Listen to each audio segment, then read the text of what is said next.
안녕하십니까? 예, 잘 지내셨습니까? 자, 오늘은 제가 투자론 한다고 말씀드렸나요? 지난 시간까지 정책론을 했습니다. 오늘 이제 네 번째 주죠. 지금까지 했는 걸 한번 간략하게 살펴볼까요? 오늘 혹시 처음 오신 분 계시나요? 처음 보는 것 같은데. 지난 그 내용을 아마 못 들어서 어떤 건가 할 겁니다. 지금 복습을 할 건데, 일단 지나가고요. 투자론은 이제 별개 내용입니다. 지금까지 했는 것과는 이제 별개입니다. 이 개론이라는 과목이 굉장히 잡다한 과목이라고 말씀을 드렸죠. 근데 그 중에서 이제 서로 관련되는 과목이 있고요. 파트가 있고요. 관련되지 않은 파트가 있습니다. 지난주와 지지난주 했던 2주차와 3주차 내용은 서로 관련되는 파트입니다. 수요 공급을 알아야 어느 정도 정책론을 하는 거거든요. 근데 오늘은 그거하고는 별로 관련이 없습니다. 오늘 하는 것은 나중에 투자론은 나중에 감정평가론하고 또 관련이 됩니다. 그렇게 이제 기억을 하시면 되고요. 일단 지금까지 했는 것이 첫 번째 주에 부동산 총론에서 부동산이 뭐냐 공부했었죠. 부동산이 이제 법적인 측면에서도 이제 얘기하는 게 있고 경제적인 측면에서도 얘기하는 것이 있고 기술적인 측면에서도 얘기하는 것이 있었습니다. 법적인 측면에서 부동산이라고 하면은 일단 협의의 부동산과 광의 부동산으로 나누었죠. 그 협의의 부동산은 민법상 개념입니다. 여러 가지 법 중에서도 민법에서는 부동산이라는 것을 정해놨죠. 토지와 그 정착물, 토지에 붙어 있는 거 이렇게 정해놨습니다. 근데 민법 이외에 다른 법에서도 민법상 부동산처럼 취급하는 게 뭔가가 있었죠. 준부동산이라고 하는 게 있었죠. 왜 준부동산이라고 하죠? 민법상 부동산입니까? 아닙니까? 민법상 부동산은 아니죠. 민법상 부동산은 아니지만 민법상 부동산처럼 취급하는 게 있죠. 어떤 점에서 민법상 부동산처럼 취급한다고요? 등기나 등록을 통해 그 공시 방법이라는 수단을 갖추는 겁니다. 그 소유주가 누군지, 압류가 들어왔는지 그렇지 않은지 이러한 것들을 공적 장부를 떼봐야만 확인할 수가 있습니다. 자동차가 대표적이라 그랬죠. 자동차는 민법상 분명히 동산임에도 불구하고 그런 공적 장부를 떼봐야 소유주가 누군지, 압류가 들어왔는지, 저당이 설정되어 있는지 확인할 수가 있습니다. 그래서 이런 물건들을 준부동산이라고 한다. 그러니까 우리 실생활에서는 쓰는 표현은 아니라고 했죠. 자, 이렇게 해서 법적인 측면에서 얘기를 하는 게 있었고요. 그리고 경제적인 측면과 기술적인 측면에서 얘기하는 게 있었습니다. 그리고 토지 분류를 했습니다. 토지 분류를 할 때 택지나 부지 이렇게 구별하는 게 있었죠. 건물을 건축할 수 있는 땅, 택지, 건물을 건축하든 건물을 건축하지 않든 일반적인 바닥 토지는 모두 부지, 이렇게 택지 부지가 있었고요. 후보지, 이행지가 있었죠. 대분류상 전환 중인 토지 후보지, 소분류상 전환 중인 토지 이행지, 그리고 필지, 획지라는 거 있죠. 필지는 법적 개념으로서 이 지적법이나 또는 등기법상 등록의 단위입니다. 등기의 단위거나. 근데 획지라는 개념은 부동산 활동의 단위입니다. 그래서 한 개의 필지가 여러 개의 획지가 될 수도 있고 여러 개의 필지가 한 개의 획지가 될 수도 있죠. 획지는 경제적 개념으로서 같은 가격 수준의 일단의 토지를 말하는 겁니다. 그 다음에 나지, 건부지 이런 것도 있죠. 나지는 건물도 없고 아무것도 없는 깨끗한 상태의 땅이고요. 건부지는 지상에 건물이 있는 상태의 땅을 말하는 것이죠. 원칙적으로 나지 상태의 가격은 건부지 상태의 가격보다는 더 높은 것이 일반적입니다. 그러니까 건물이 있으면 가격이 떨어지는 게 보통입니다. 가격이 떨어지지 않으려면은 그 땅을 최대한 가장 잘 활용해야 이 건부감가가 발생하지 않죠. 그렇지만 이제 예외적으로 건부 증가가 발생할 수도 있다. 자, 그런 내용 했고요. 그다음에 법지, 빈지 했습니다. 법지는 법으로만 소유할 뿐 활용 실익이 없는 땅, 경사진 땅을 말했죠. 경사진 땅은 활용 실익이 없습니다. 법으로는 갖고는 있지만, 그리고 빈지라고 하는 것은 소유권 표시는 되어 있지 않지만 활용 실익이 있는 땅이다. 바닷가를 말한다 그랬죠. 그렇게 이제 토지를 분류했고요. 그 외에 뭐 토지 특성이나 뭐 속성 이런 내용들이 좀 있었습니다. 그렇지만 가장 중요한 내용이 바로 부동산 개념과 부동산 분류였습니다. 다음에 두 번째 주 했던 것이 수요 공급이라는 것이었죠. 수요 공급에서는 그 수요 공급의 개념이 중요하다고 말씀드렸습니다. 그 개념에서는 유량이라는 단어와 저량이라는 단어를 구별해야 됩니다. 유량은 일정 기간을 전제로 해서 측정하는 것이고요. 저량은 일정 시점을 전제로 해서 측정하는 것이죠. 우리는 원칙적으로 유량 변수를 측정합니다. 일정 기간을 전제로 해서 수요의 크기를 측정하는 것이죠. 예외적으로 이제 일정 시점을 전제로 해서 측정하는 것이고요. 그런 거는 뭐 예외적인 것은 나중에 따로 좀 설명드리면 되니까 일단 기간을 전제로 해서 측정한다. 그리고 사전적 개념으로 측정한다. 사후적 개념으로 측정한다. 이 시장이라는 무대에 등장하는 사람은 사려고 하는 사람이요, 산 사람이요, 팔려고 하는 사람이요, 판 사람이요, 사려고 하는 사람 또는 팔려고 하는 사람이죠. 사전적 개념입니다. 그래야만 가격에 영향을 미칠 수 있기 때문입니다. 사가지고 가버린 사람은 가격에 영향을 미칠 수 없고요.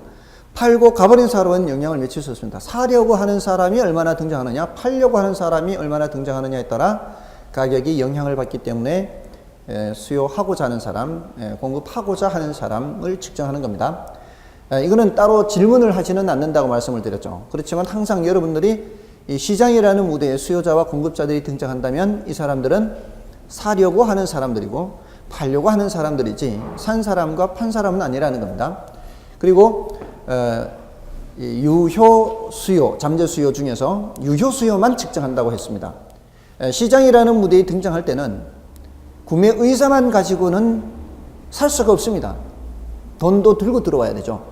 시장이라는 무대에는 돈도 함께 들고 들어와야 됩니다. 구매 의사뿐만이 아니라 지불 능력까지 있는 수요, 유효 수요의 크기를 우리는 측정합니다. 잠재 수요는 필요 없습니다. 그리고 공급도 마찬가지 유효 공급을 측정하는 거죠. 자, 이렇게 유량, 저량 변수 구별이 굉장히 중요하고요. 그 외에 이제 뭐 유효 수요 개념을 측정한다. 자, 이렇게 했고요. 그 다음에 수요량 변화와 수요 변화 굉장히 중요하다고 말씀드렸습니다. 수요량 변화는 그 재화의 가격이 변해서 수요하고자 하는 양이 변하는 것이죠. 수요량이 변할 때는 가격만 변해서 수요량이 변하는 것이 아니고요. 가격 이외의 요인이 변해도 수요량은 변할 수가 있습니다. 그렇지만 우리가 개념상 구별을 하는 것이죠. 가격이 변해서 수요량이 변할 때는 수요량 변화라고 양자를 붙여주고 가격 이외의 요인이 변해서 수요량이 변할 때에는 수요 변화라고 표현을 달리하죠. 근데 이것을 말로 하면은 이제 그렇게 구별을 하면 되는데 근데 이게 우리가 그래프로 나타내려고 할 때는 수요량 변화는 같은 수요 곡선상에서 점의 변화로 나타나는 것이고요. 수요 변화는 선의 이동, 선의 변화로 나타나게 됩니다. 그렇게 해서 수량 변하는 것을 나타냅니다. 수량 변한다는 것은 이 길이가 변하는 것이거든요. 이 종축에서부터 이렇게 옆으로 가는 이 길이가 변하는 것이 점이 변해도 길이가 변하고 선이 변해도 길이가 변합니다. 자, 어쨌든 중요한 것은 가격이 변하느냐, 가격 이외의 요인이 변하느냐. 자, 이게 중요하고요. 특히 중요한 게 이제 가격 이외의 요인이 변해서 변하는 것이 중요합니다. 이것이 바로 균형의 이동으로 연결이 되기 때문입니다. 그래서 수요량 변화, 수요 변화, 공급량 변화, 공급 변화를 함께 하고 그리고 수요 곡선, 공급 곡선도 공부를 했었죠. 수요 곡선은 우하향하는 형태, 공급 곡선은 우상향하는 형태고요. 균형은 어디서 결정된다 그랬죠? 그래프로 나타낼 때는 수요 곡선과 공급 곡선이 교차하는 점이죠. 근데 말로 얘기하려면 어떻게 해야 돼요? 그 균형은 어디서 결정되느냐 물을 때 수요량과 공급량이 일치할 때입니다. 일치할 때 균형이 결정됩니다. 자, 결정된 균형이 이동하는 것은 그래프로 설명하는 게 훨씬 쉽거든요. 그래서 그래프를 배우는 겁니다. 결정된 균형이 이동하는 것은 수요 곡선 자체를 이동하든가 또는 공급 곡선 자체를 이동해야만 균형점이 이동합니다. 그래서 수요량 변화, 수요 변화 이 개념을 공부를 하는 겁니다. 그것이 이제 수요 변화, 특히 공급 변화, 이 선의 이동이 나타나야 균형의 이동이 나타나기 때문에 결국은 그래프를 그리지 않을 수가 없습니다. 그게 이제 이해를 도와줄 수가 있는 겁니다. 그래서 수요 변화, 공급 변화 이렇게 공부를 했고요. 그리고 이 균형의 이동을 함께 했고요. 그 다음에 탄력성이라는 것에 대해서 공부했습니다. 탄력성이라는 것은 수량 변화의 크기라는 것이에요.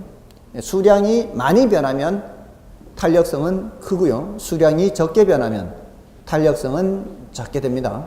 그래서 탄력적이냐 비탄력적이냐 이 표현은 수량이 많이 변하느냐 적게 변하느냐 요것으로 얘기를 하는 겁니다. 아시겠죠? 근데 가격이 변할 때도 수량은 변할 수가 있고요. 소득이 변할 때도 수량은 변할 수가 있고요. 다른 재화 가격이 변할 때도 수량은 변할 수가 있습니다. 그래서 가격이 변할 때 수량이 변하는 정도를 살펴보는 것은 가격 탄력성이라고 얘기를 하고요. 소득이 변할 때 수량이 변하는 정도를 살펴보는 것은 소득 탄력성이라고 얘기를 하고요. 다른 재화 가격이 변할 때 수량이 변하는 것을 살펴보는 것은 교차 탄력성이라고 얘기했습니다. 제가 사과를 예를 들었죠. 사과 가격이 변할 때 사과 수요량이 변하는 것은 그냥 가격 탄력성이라고 얘기합니다. 귤 가격이 변할 때 귤 수요량이 변하는 정도를 살펴보는 것도 그냥 가격 탄력성입니다. 같은 재화일 때에는. 근데 귤 가격이 변할 때 사과 수요량이 변할 수가 있고요. 사과 가격이 변할 때 귤 수요량이 변할 수가 있죠. 그러니까 그러한 경우에는 무슨 탄력성이라고 부르는 거예요? 교차 탄력성이라고 부르는 겁니다. 그것은 가격이 변하는 재화와 수요량이 변하는 재화가 서로 다른 경우입니다. X제 가격 변화율에 대한 Y제 수요량 변화율이 될 수도 있고요. Y제 가격 변화율에 대한 X제 수요량 변화율이 될 수도 있습니다. 뭔지 아시겠죠? 여기 이제 가격 변하는 재화와 수요량 변하는 재화가 서로 다르기만 하면 엇갈리기 때문에 교차 탄력성이다라고 얘기를 하는 겁니다. 별로 어렵지 않죠. 이 정도는 이제 나중은 어떻게 될지언정 지금까지는 그랬습니다. 지금까지만도 복잡하나요? 그렇지는 않죠. 어쨌든 거기까지 했고요. 혹시 동영상 봤습니까? 아직 보진 않았습니까? 근데 굉장히 알아듣는 눈치예요. 예전에 공부 좀 했습니까? 하여간 굉장히 이 표정은 밝습니다.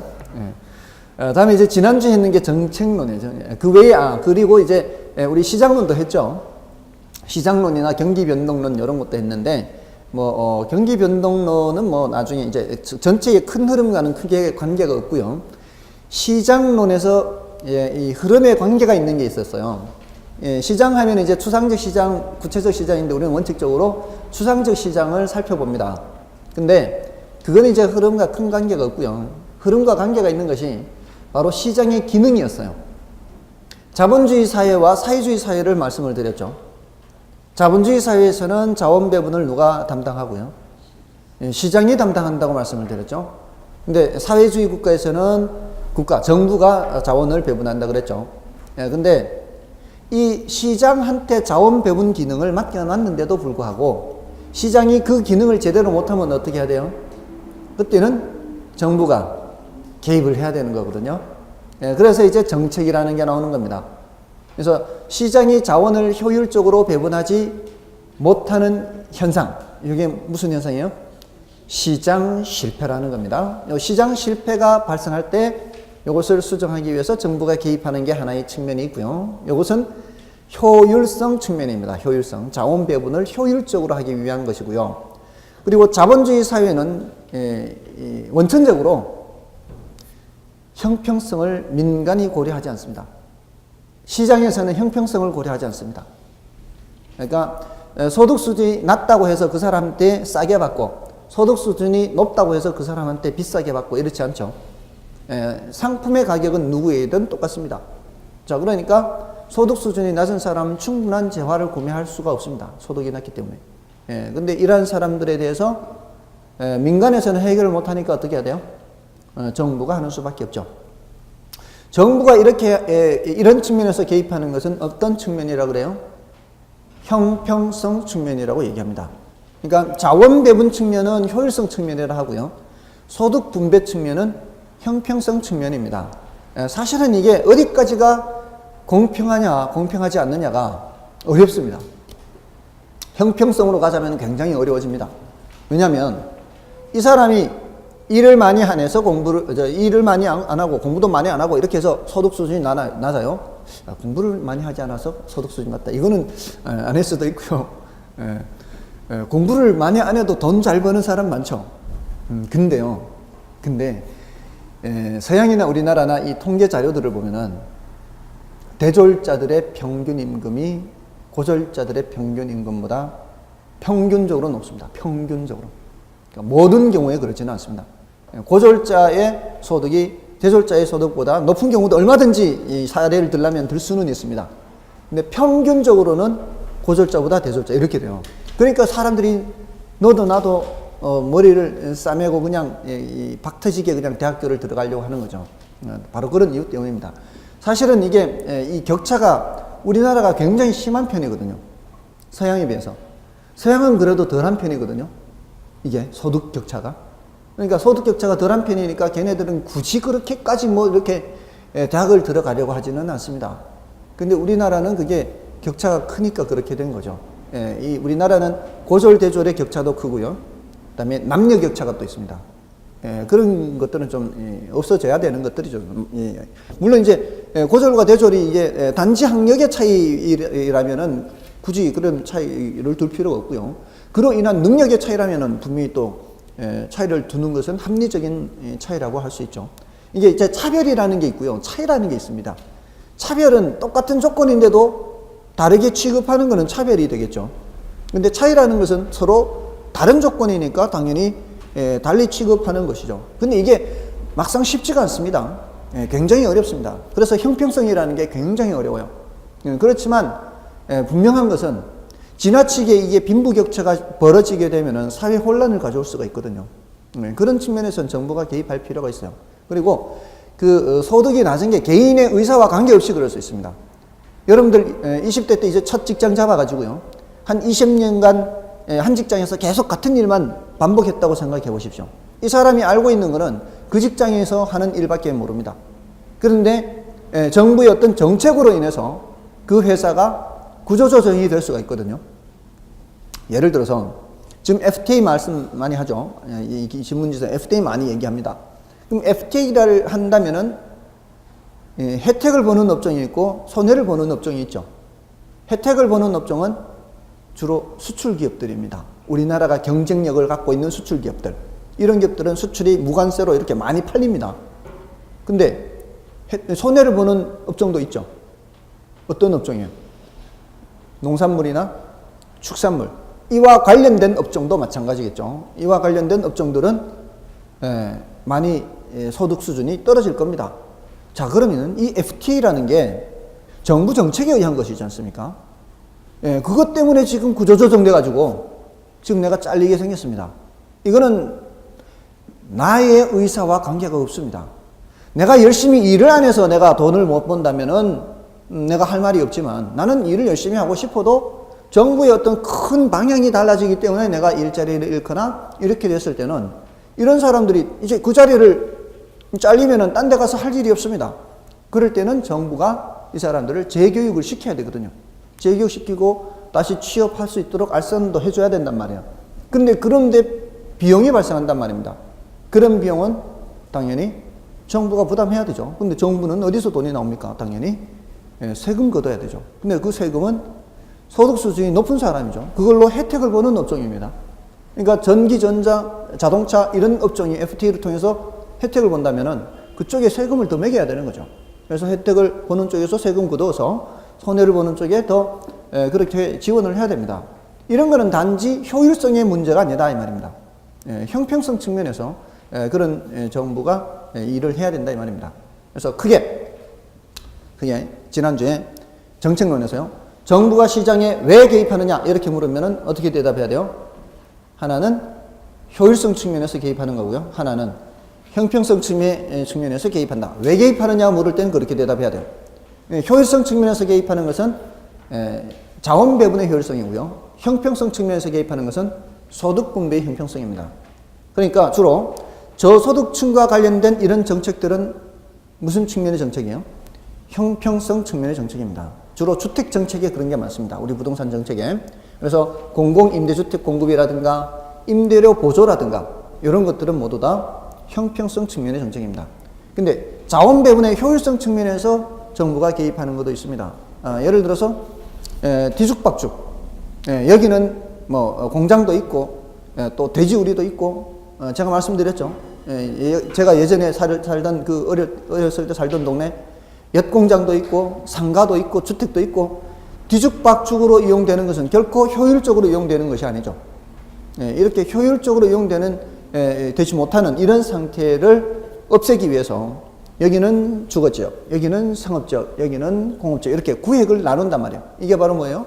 지역지구제라는 거죠. 이런 지역지구제는 서로 좋지 않는 영향을 미치는 것을 막기 위해서 하는 거죠. 이게 바로 무슨 측면에서 부의외부 이런 것을 제거하기 위해서 이런 거는 효율성 측면입니다. 토지라는 자원을 효율적으로 이용하기 위해서 개입하는 것입니다. 자, 그래서 지난주에 정책론의 이제 큰 흐름이에요. 정부의 시장 개입 필요성, 왜 개입하느냐? 두 가지 측면이다. 하나는 효율성, 하나는 형평성. 효율성 측면에서 개입하는 것은 시장 실패를 수정하기 위한 것이다. 그 다음에 형평성 측면에서 개입하는 것은 사회적 목표를 달성하기 위한 것이다. 이렇게 얘기했고요. 이걸 이제 다른 표현으로 하자면 하나는 경제적 기능이라 하고 다른 하나는 정치적 기능이라고 얘기를 합니다. 효율성 측면의 정책은 경제적 기능을 수행하기 위한 정책이고 형평성 측면의 정책은 이거는 정치적 기능을 수행한다. 이런 표현을 씁니다. 이거는 이제 앞으로 이런 표현들을 이제 여러분들이 익혀두셔야 돼요.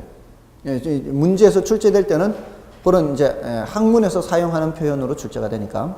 자, 어쨌든 그렇고요. 그리고 정부가 시장에 어떻게 개입하느냐? 어떻게 개입해요? 직접 개입하느냐 또는 간접 개입하느냐 또는 토지 이용 규제가 있어요. 직접 개입, 간접 개입 이걸 위주로 일단 기억하시면 돼요. 직접 개입은 정부가 선수로 뛰는 거라 그랬어요. 수요자가 되거나 공급자가 되는 겁니다. 선수로 뛰는 게 한 가지 방법이 있고 하나는 정부가 편법 판정한다 그랬죠. 슬쩍 도와주는 거죠. 집이 안 팔리니까 집 많이들 사라고 취득세, 등록세 깎아줍니다. 이렇게 하는 것은 직접 정부가 사는 것은 아니죠. 직접 정부가 사는 것은 아니지만 많이 사라고 도와주는 거죠. 이런 것들이 바로 간접적 개입이 되는 겁니다. 그리고 이 공급 측면에도 마찬가지입니다. 정부가 직접 공급하는 것, 공공임대주택을 생산해서 공급해. LH공사를 통해서 이런 거는 직접 개입입니다. 정부가 공급자가 되어버리는 거죠. 근데 뭐 임대료 보조, 돈 보태주는 거죠. 야, 너 저기 저런 이런 집에 들어가면은 임대료 보태줄게. 이렇게 보태주는 거는 간접적 개입, 이렇게 되는 겁니다. 자, 이렇게 했고요. 자, 그러면은 왜 개입하느냐, 어떻게 개입하느냐, 여기에 대한 대답을 했고요. 그 다음에 구체적으로 토지 정책이라는 게 있고 또 뭐가 있었어요? 주택 정책이라는 게 있고요. 토지 정책의 대표적인 게 지역지구제. 조금 전에 말씀드린 지역지구제는 토지를 효율적으로 이용하기 위해서 시행하는 것이었죠. 그게 바로 토지 정책의 대표적인 정책이기도 하고요. 그 다음에 주택 정책으로 넘어가면은 임대료 규제라는 것도 있고 임대료 보조라는 것도 있고 또 공공임대주택 공급이라는 것도 있고 뭐 잡다한 다양한 것들이 있었는데 간략하게 좀 말씀을 드렸었습니다. 자, 그런 정도 일단 하고요. 오늘은 이제 투자론 요걸 들어가도록 하겠습니다. 자, 이 투자론은 완전히 새로운 내용이에요. 일단 투자하면 오해는 하지 마십시오. 여기에서 어디에다가 부동산을 사면은 돈 많이 벌 수 있다, 이런 거를 가르쳐 주는 거 아닙니다. 여기서는 그런 걸 하는 게 아니고요. 그런 거 하려면은 이제 실무에서 하셔야 됩니다. 실제 여러분들이 합격을 하고 난 후에 실무에 가서 알아봐야 그것을 알 수가 있고요. 지역에 따라 다릅니다. 그거는 아무리 전문가라 하더라도요, 그것을 다 알기가 굉장히 힘듭니다. 무슨 뭐 매스컴에 나오는 부동산 전문가라고 하는 사람들이 어떤 지역에 어떤 부동산을 사라 이렇게 말 못합니다. 그 사람이 할 수 있는 거는 지역이 한정되어 있습니다. 몇 개밖에 안 돼요. 지역별 편차가 크기 때문에 부동산은 제일 잘 아는 사람은 그 지역에 사는 사람입니다. 그 지역에서 부동산 업무를 해왔던 사람들, 이런 사람들이 제일 잘합니다. 그러니까 여러분들이 부동산에 투자를 한다면은, 그런 식으로 실무적으로 이렇게 투자를 한다면은 일단 여러분들이 가장 잘 아는 지역에 우선적으로 해야 됩니다. 딴 사람 말 듣는 것보다는 여러분들이 직접 다녀보면서 교통은 어떤지, 전철역에서 어떤지, 앞으로 뭐가 들어온다는 소문이 있는지 없는지, 이런 것들을 여러분들이 직접 확인하고 하는 것이 좋지, 어디 먼데 누가 좋다 해가지고 이렇게 이 부동산에 투자하고, 이거는 약간은 위험한 일이 될 겁니다. 자, 어쨌든 저는 그런 거 절대 얘기를 안 해드립니다. 제가 해드리는 얘기는 뭔가 하면은, 자, 그럼 부동산에 투자를 하면 돈이 나갑니다. 그리고 돈이 들어오죠. 자, 돈이 나가고 돈이 들어오면은 일단 나간 돈보다 들어온 돈이 많아야 되겠죠. 근데 이게 얼마나 많으면은 투자할 만하느냐, 이거 따지는 겁니다. 근데 사실은 이거 따지는 게 어찌 보면은 간단해요. 예를 들어서 1억이 나가서 1억 1천만 원 들어온다. 요즘 같은 세상에 1년 만에 1억이 나가서 1억 1천만 원이 들어오면은 할만하죠. 충분히 할만합니다. 근데 이게 문제가, 이게 부동산이라는 게 올해 투자해서 바로 1년 뒤에 처분하고 이게 아니란 말이에요. 올해 투자해가지고 몇 년을 거쳐서 결과가 나타난단 말이에요. 그러면은 올해 1억 투자해가지고 한 3년 뒤에 3천만 원, 아니 2천만 원? 헷갈리게 한 2천만 원 정도, 3년 뒤에 2천만 원 들어온다. 그러니까 1억 2천 들어온다, 3년 뒤에. 이거 헷갈린단 말이에요. 1년에 700만 원씩 채 안 되죠. 600만 원 조금 600만 원 넘게 들어오는 거란 말이에요. 자, 그런데 그것이 괜찮은가? 이걸 따지는 거는 또 쉽지가 않습니다. 왜냐하면은 지금 600만 원 하고요, 1년 뒤에 600만 원은 가치가 다르거든요. 그렇지 않나요? 2년 뒤에 600만 원은 1년 뒤에 600만 원보다 가치가 더 낮습니다. 그러니까 3년 뒤에 2천만 원 들어온다는 것이 그냥 단순히 3등분 해가지고 매년 600 몇십만 원 들어온다, 이렇게 생각할 수는 없거든요. 그런 거를 여기서 이제 공부한다 이 말입니다. 그런 거를 그 화폐 시간 가치라든가, 이걸 화폐 시간 가치라 그래요. 그런 것을 공부한다든가, 또 투자를 할 때는 가능한 한 위험을 줄이는 게 좋겠죠. 네, 위험을 어떻게 하면 줄일 수 있느냐, 뭐 이런 것도 공부하고요. 자, 이런 투자에 대한 그런 이론적인 것을 공부하고 구체적으로 계산을 해서 이게 투자를 할 만한 건지, 할 만한 것이 아닌 건지, 이런 것을 이제 알려드리는 겁니다.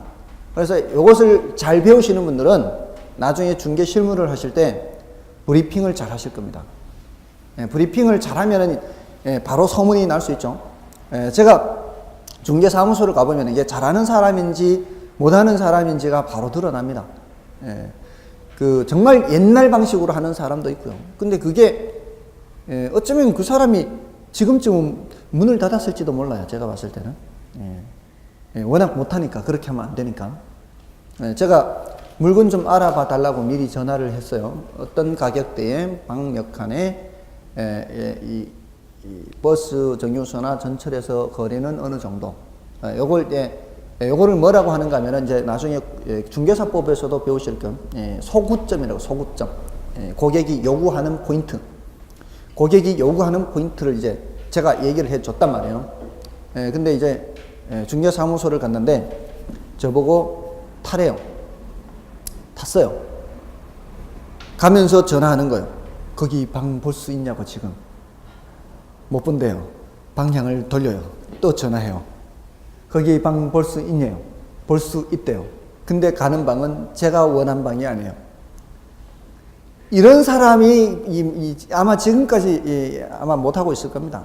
그렇게 하면 안 된다는 거죠. 근데 이제 다른 집을 갔어요. 그날 같은 날 다른 집을 갔는데, 갔더니만 A4 용지에다가 이제 리스트를 딱 뽑아 놓은 거예요.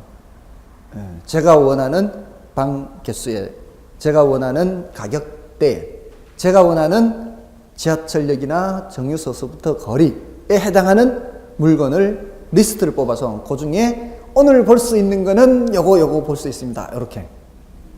그리고 그 밑에는 가격대를 올렸을 때 이런 집을 볼 수 있습니다. 거리가 좀 더 멀어지면은 이 집을 볼 수 있습니다. 거기에서 약간씩 벗어나는 것에 대한 것도 밑에다가 같이 넣어놓은 거예요. 이게 바로 이게 잘하는 거죠. 이렇게 하는 게. 저는 이 집에 그 다음에 또 내놨습니다. 물건을. 그렇지 않겠습니까? 한번 그런 이제 신뢰가 가면은, 이 사람 정말 잘하는 사람이구나. 저는 물론 이제 가면서 얘기를 합니다. 늘 얘기를 해요. 나 딴 데 얘기 안 할 것이다. 여기만 얘기할 것이니까 신경 써달라. 딴 데 얘기 안 할 거니까. 그렇게 이제 확신을 주는 거죠. 그리고 지난번에 혹시 말씀을 드렸나요? 여러분들이 나중에 실무를 하시더라도 손님이 이 얘기를 하면은 딴 데는 얘기하지 말라고 해야 돼요. 딴 데는 얘기하지 말고 신경 써드릴 테니까 딴 데 얘기하지 마세요. 근데 꼭 사람들이 딴 데도 얘기하거든. 그 이유가 얼른 팔려고 하는 목적이나 또는 얼른 사려고 하는 목적일 수도 있거든요. 근데 예를 들어 사려는 사람이 사려는 사람이 그 동네 부동산을 다 돌아다니면서 사달라고 한다면 어떤 현상이 나타날까요? 물건은 한 개 나와 있습니다. 물건 한 개 나와 있는데 이 사람이 산다고 다 돌아다니면서 이제 얘기해놨죠. 그러면은 이 공인중개사도 전화 올 거고 집주인한테, 저 공인중개사도 집주인한테 전화 올 거고 어떻습니까? 여기저기서 전화가 다 올 거 아니에요. 그럼 이 주인이 어떤 생각할까요? 사려는 사람이 많은가 보다 이런 생각하는 거예요. 이러면은 이렇게 가격을 좀 절충해서 좀 다운시키기가 굉장히 힘들어요. 안 그렇습니까? 그러니까 한 군데만 딱 얘기를 하거나 해야 돼요. 그래야 협상하기가 좋대요. 더 다운시키기도 쉽고. 그러니까 그런 얘기를 해야 된다고, 손님들한테도. 혹시라도 나중에 저거 하실 거면. 그리고 혹시라도 이제 의뢰인이 될지라도 마찬가지.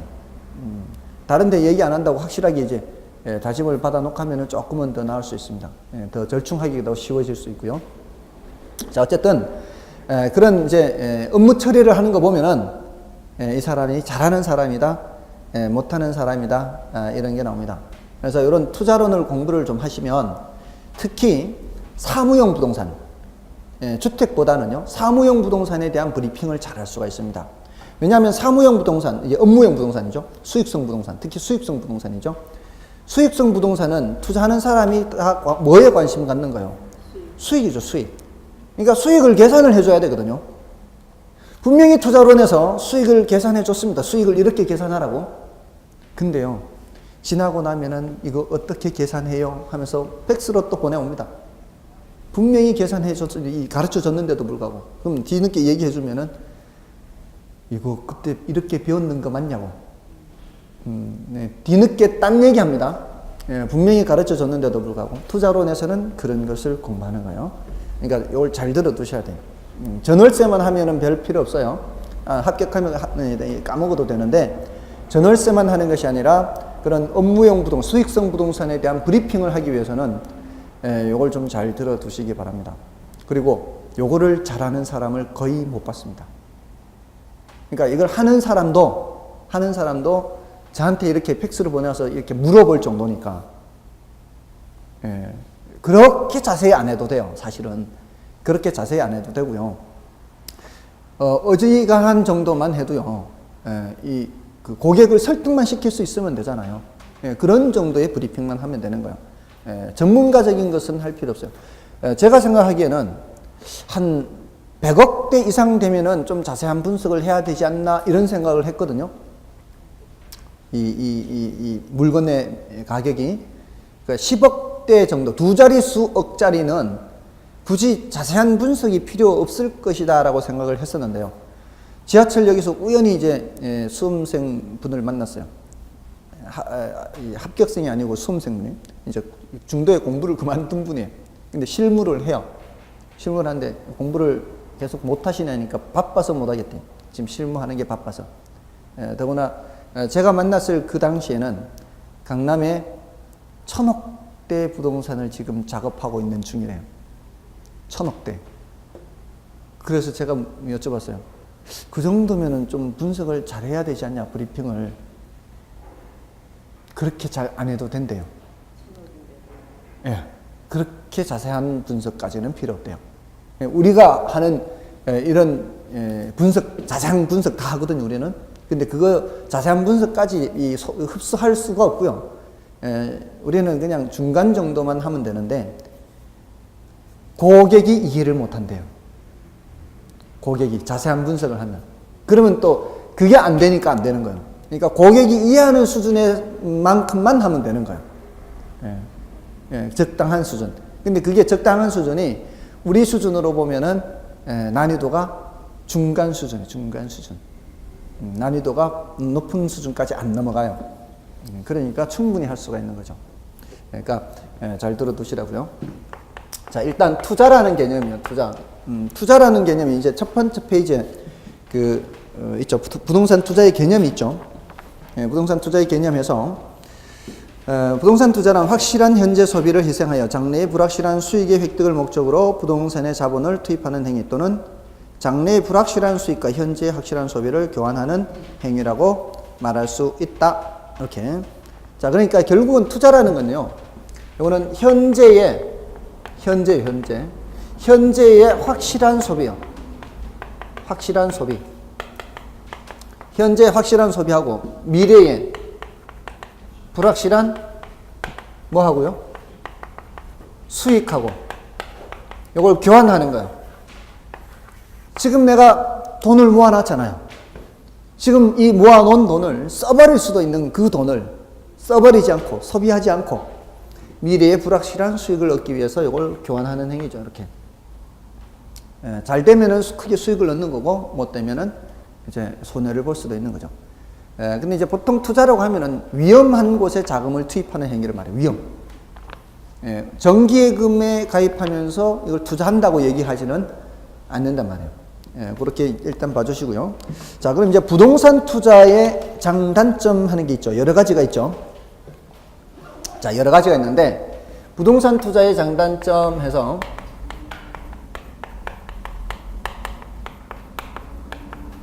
일단 어떤 게 있어요? 지렛대 효과가 있죠. 자, 요거는 굉장히 중요해요. 굉장히 중요해요. 올해도 출제됐고요. 다음에 뭐가 있습니까? 구매력, 절세 효과, 구매력 보호 이렇게 있죠.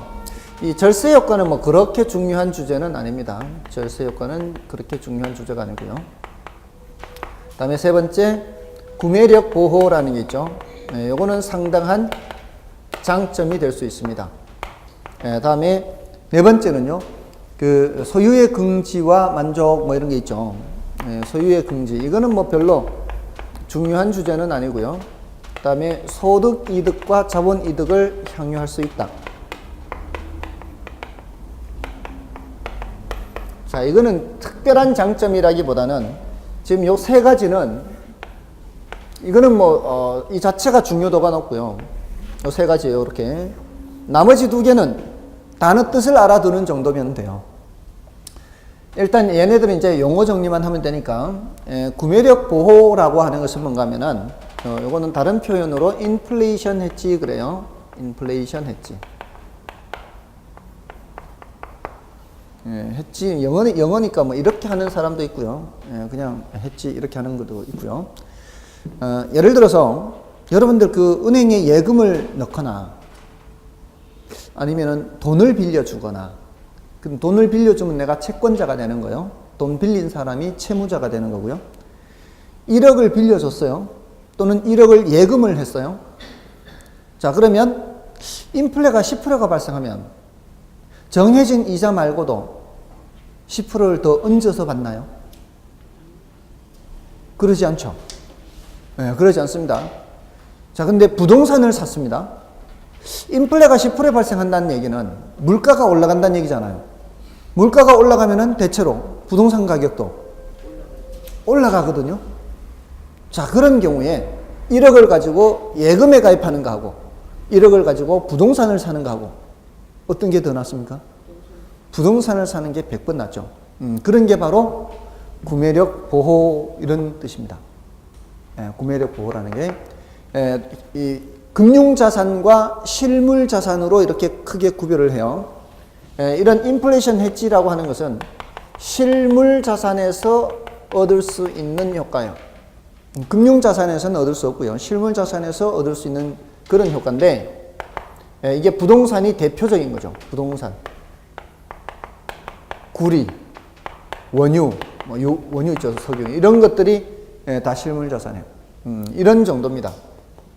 다음에 소득이득과 자본이득은 이 소득이득이라고 하는 거 있죠. 이 소득이득이라고 하는 것은 매 기간 발생하는 이득이요. 매 기간. 그리고 자본이득이라고 하는 것은 시세 차익이에요. 이건 시세 차익.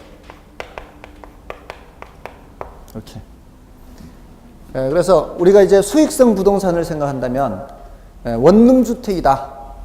20칸짜리 원룸. 거기 이제 매달 뭐가 발생해요? 임대료 수입이 발생하죠. 그게 소득 이득이고요. 요거는 이제 연간 단위로 계산합니다. 연간 단위. 1년에 얼마씩, 요렇게 1년에 얼마씩. 근데 요거는 5년을 운영을 하면은 5년을 운영하든 3년을 운영하든 10년을 운영하든 실현되는 횟수는 한 번. 3년 후에 처분한다. 5년 후에 처분한다. 처분할 때 발생하는 거예요. 그러니까 딱 한 번밖에 없어요. 이건 딱 한 번. 이거는 처분 시 발생, 처분 시.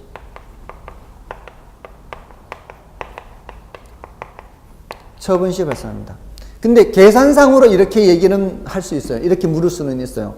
내가 지금 처분할 것은 아닌데 1년 전에 산 부동산이 그동안에 내가 임대료 수입을 1,000만 원 벌었고요. 그동안에 1년 동안 임대료 수입을 1,000만 원. 그러면 소득 이득이 1,000만 원이죠. 근데 1억에 샀는 게 지금 현재 1억 300만 원이에요. 그러면은 자본 이득도 300만 원 발생한 거죠. 일단은 계산상으로는 그렇게 표현합니다. 계산상으로는. 지금 처분한다면 이런 전제 조건이 있는 거죠. 지금 처분한다면 300만 원. 근데 이제 내년 됐을 때는 알 수 없는 거죠. 내년이 됐는데 살 때 1억 주고 샀는 게 9,500이 될 수도 있잖아요. 그동안에 가격이 떨어져서. 그럴 때는 자본 이득이 마이너스 500입니다. 그럼 자본 손실이 발생하는 거죠. 그렇게 처분할 때 이제 정리를 해야 되는 거죠. 이거는 매기간 발생하는 것이고, 이거는 처분 시 발생하는 시세 차익. 자, 이런 것들을 얻을 수 있다는 거죠. 자, 근데 이게 지렛대 효과가 매우 중요해요. 지렛대 효과는 원래 계산 문제로도 출제됐고요. 이거 원래 계산 문제 출제될 거라고 예상했는데 출제가 됐어요. 최근 몇 년간 이게 잠잠했었거든요. 근데 내년에는 출제될 가능성이 아무래도 조금은 낮다고 볼 수 있습니다. 해마다 지렛대 효과 계산 문제가 나오기는 조금은 어려워요. 근데 과거에는 연속으로 나온 적도 있어요. 그러니까 이거를 소홀히 할 수는 없어요. 근데 이제 그런 것들은 나중에 가서 막판에 가서 가장 이제 가능성, 출제 가능성이 높은 것들을 이제 선별할 때는 그때는 따로 선별을 해야 되겠지만 일단은 중요도는 그 자체가 중요도가 높습니다. 자, 이 지렛대 효과는 지렛대는 어떤 것을 말하는 거예요? 지렛대. 무거운 거를 들 때 이렇게 드는 것을 말하죠. 자, 이 지렛대는 타인 자본 사용 효과다. 이렇게 간단하게 생각하면 그렇게 하면 돼요. 타인 자본 사용 효과.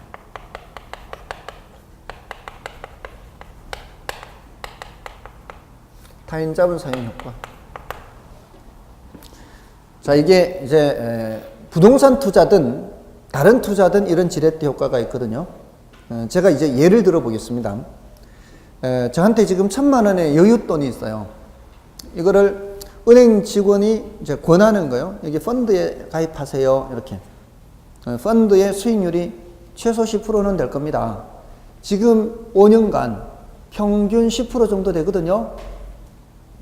어떻습니까? 귀가 솔깃하죠? 평균적으로 5년간 10%인데 몇 년 전에는 마이너스 20% 된 적도 있어요. 이렇게 하는 거예요.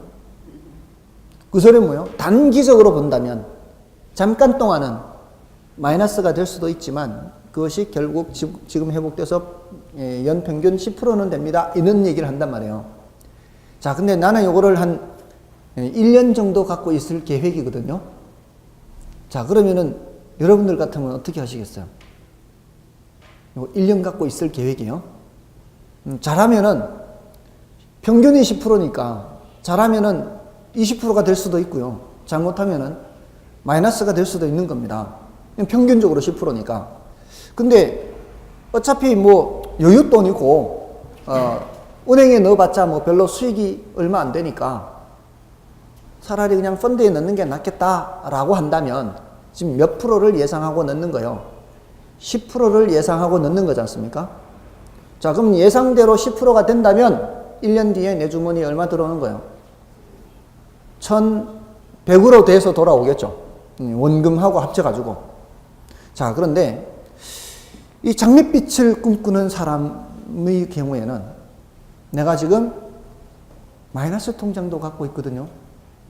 마이너스 통장 1,000만 원짜리를 함께 갖고 있어요. 어떤 생각이 들어요? 그냥 내 돈 1,000만 원뿐만이 아니라 마이너스 통장도 함께 투자하고 싶은 욕심이 생기는 거예요. 자, 우리 계산하는데 복잡하니까 그냥 간단하게 이렇게 할게요.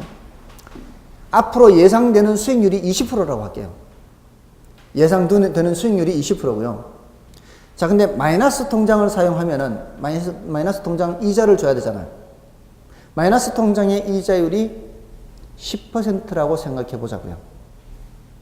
만약에 내 돈으로만 투자하면은 1,000만 원이 나가서 1년 뒤에 얼마가 들어와요?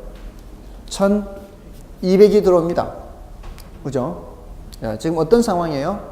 예상 수익률이 몇 프로? 예상 수익률이 20%인 상황이에요. 그리고 내가 자기 자본이 얼마예요? 자기 자본이 1,000만 원이에요.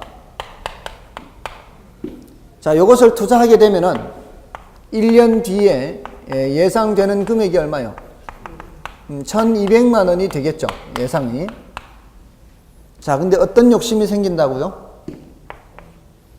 마이너스 통장을 쓸 욕심이 생긴다고요. 이게 이제 타인 자본이에요. 이것도 1,000만 원이에요. 자, 근데 중요한 거는 타인 자본을 사용하기 위해서는 뭐를 줘야 돼요? 이자를 줘야 돼요. 그 이자율이 10%라고 생각해 보시죠. 자, 그러면은 일단 1년 후에 이 돈도 얼마가 예상이 돼요? 1,200만 원이 예상이 됩니다. 맞죠?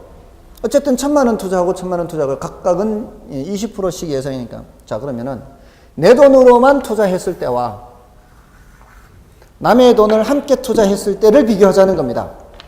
이렇게 함께. 내 돈으로만 투자하면은 1,000만 원 나가서 예상대로 됐을 경우 20%의 수익을 얻잖아요. 근데 남의 돈을 함께 투자하면 모두 얼마 투자하는 거예요? 2,000만 원 투자하는 거잖아요. 그래서 얼마가 들어와요? 2,400이 들어오죠. 자, 그러면은 이제 총 자본이 2,000이에요. 총 자본. 총 자본이 2,000이고요. 모두 2,400으로 돌아오죠. 자, 요걸 이제 정산해야 돼, 정산. 2,400을 정산해야 돼요. 일단 타인 자본한테 얼마를 돌려줘야 돼요? 1,000만 원과 플러스 뭐까지? 100만 원 이자까지. 여기 이제 원금, 타인 자본 원금과 이자 돌려줘야 되죠. 타인 자본한테는 1,100을 줘야 돼요. 자, 그러면 총 2,400을 주면은 자기 자본한테는 얼마 떨어져요? 자기 자본한테는 1,300이 떨어지죠. 여기서 원금 얼마예요? 원금은 1,000만 원이죠. 자, 근데 300이 남았죠, 이제. 수익률이 더 높아졌죠. 내 돈으로만 하면은 수익률이 몇 프로예요? 내 돈으로만 하면은 200만 원, 20%밖에 안 돼요. 근데 남의 돈을 사용해서 1,300만 원, 몇십 프로 됐어요? 30%가 됐죠. 이게 바로 무슨 효과요? 지렛대 효과입니다. 지렛대 효과. 자, 이렇게 되는 것은 내 자본 수익이 높아졌죠. 요게 이제 우리가 원하는 바입니다. 요걸 정의 지렛대 효과라 그래요. 정의 지렛대 효과. 정의 지렛 효과. 자, 정이라는 게 있으면 뭐가 있는 거예요? 부라는 게 있죠. 자, 이렇게 예상을 하고서 투자를 했는데 문제가 어떤 경우예요? 예상대로 안 됐을 때가 문제죠. 예상은 20% 했는데 실제로는 제로가 되면 어떻게? 제로. 예상은 이렇게 했지만 실현은 어떻게 되지? 실현은 1,000만 원이 나갔다가 그냥 1,000만 원이 돌아오는 거예요. 그러면 합쳐서 얼마 나갔다가 2,000만 원 나갔다 얼마 돌아오는 거예요? 2,000만 원 돌아오는 거죠. 그럼 내 돈으로만 투자했을 때는 그냥 똔똔이죠. 근데 남의 돈으로 했을 때는, 남의 돈을 같이 했을 때는 2,000만 원 돌아왔는데 어쨌든 얘는 이자는 줘야 돼요. 1,100을. 그럼 2,000에서 1,100 주면 나한테 떨어지는 거는 900밖에 안 됩니다. 마이너스 10%죠. 자, 이런 경우는 부의 지뢰가 된다 이 말입니다. 실현이 그렇게 되면은 거꾸로 이렇게 된다는 얘기죠. 그래서 함부로 돈을 많이 사용할 수가 없는 겁니다. 이렇게만 된다면, 예상대로만 된다면 어떻게 하면 돼요? 1,000만 원만 할 거 아니고 그냥 뭐 1억이라도 좋고 하면 되죠. 예상대로만 된다면. 근데 문제는 그렇게 안 된다는 겁니다. 그래서 정의 지뢰가 우리가 원하는 바지만 뭐가 될 수도 있기 때문에, 부의 지뢰가 발생할 수도 있기 때문에 타인자본을 함부로 많이 사용할 수는 없습니다. 그럼 정의 지뢰가 발생하느냐, 부의 지뢰가 발생하느냐 하는 키 포인트는 어디에 있는가 하면은 바로 차입 이자율이에요. 이자율. 차입 이자율하고, 자, 여기 지금 세 가지 퍼센트가 있어요. 지난주에 제가 퍼센트 계산하는 거 해야 된다 그랬죠. 퍼센트 계산하는 거. 자, 여기 이자율 10%죠. 자, 2천만 원이 나가서 2,400으로 돌아오고 있죠. 몇 프로요? 20%죠. 1,000만 원이 나가서 1,200만 원으로 돌아오고 있습니다. 이것도 몇 프로? 20%죠. 자, 이렇게 계산하는 거는 총 자본 수익률이라고 그래요. 전체 1,000만 원밖에 투자 안 했죠. 전체 1,000만 원밖에 투자하지 않았는데 그게 다 자기 돈이에요. 그럴 때에는 총 자본 수익률이나 자기 자본 수익률이 같아요. 어차피 전체 돈이 내 돈이기 때문에. 자, 근데 자, 여기 보세요. 여기서는 총 자본 수익률은 몇 프로예요? 총 2천만 원 투자돼서 2,400이니까 총 자본 수익률은 20%죠. 근데 자기 자본 수익률은 얼마가 되는 거예요? 자기 자본 수익률은 여기 이제 노란 게 아니고 지금 흰 거죠. 1,000만 원이 나가서 1,300이니까 자기 자본 수익률은 30%가 돼요. 30%. 다르죠?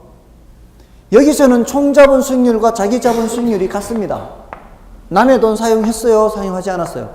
남의 돈을 사용하지 않았습니다. 남의 돈을 사용하지 않을 때는 총 자본 수익률이나 자기 자본 수익률이 항상 같아요. 그런데 남의 돈을 사용하는 경우에는 특히 이런 경우죠. 차입 이자율이 10%잖아요. 총 자본 수익률은 몇 프로예요? 20%죠. 자, 이 소리는 싼 이자로 빌려와서 높은 수익을 낸 겁니다.